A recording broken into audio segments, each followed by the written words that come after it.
On a winning streak, si Pinay tennis star Alex Ayala matapos magwagi sa round of 64 ng National Bank Open sa Canada. Kasabak din siya sa doubles tournament competition kasama ang tennis legend na si Venus Williams. May unang balita si JP Soriano.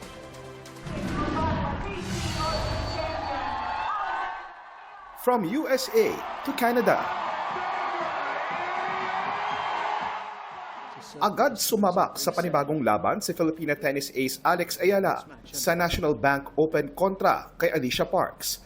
Unang set pa lang nagpakitang gilas na si Ayala. Oh, what a way to finish the opening set. Bumawi si Parks sa ikalawang set. Covered the net well. Pero sa huli, hindi umubra sa liksi at depensa ni Ayala.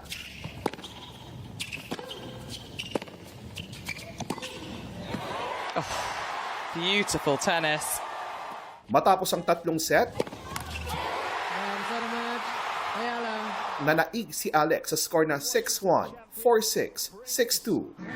Nitong Enero lang nang talunin ni Park si Ayala, dahilan kaya maagang nalaglag noon ang ating pambato sa Australian Open sa Melbourne. Makalipas lang ang ilang buwan, mas malakas na Ayala ang nakaharap at nakagaping kay Parks.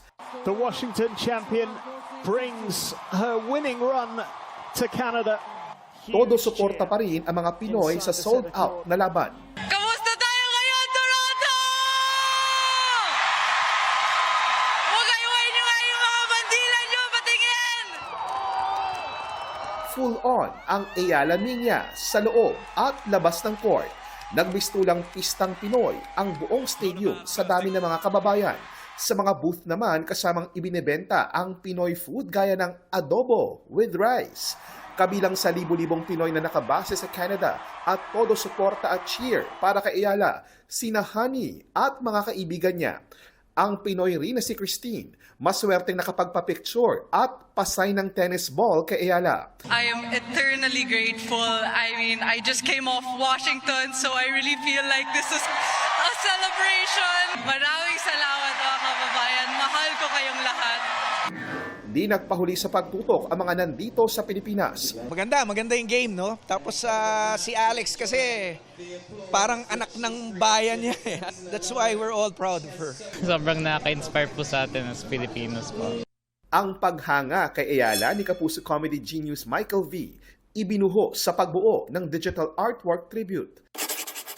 15 minutes lang daw ginawa ni Bitoy ang digital sketch na ipinost online. Napamura at napaiyak ako talaga dahil napakalaking achievement nung nagawa niya para sa, well, not just for herself, kundi para sa bayan natin. Nakaka-proud talaga. Uusad sa round of 32 ng Canada Open si Alex. Pero bago yan, sasalang muna si Ayala sa doubles tournament kasama ang tennis legend na si Venus Williams sa Biyernes, Philippine time. Ito ang unang balita, JP Soriano, GMA News.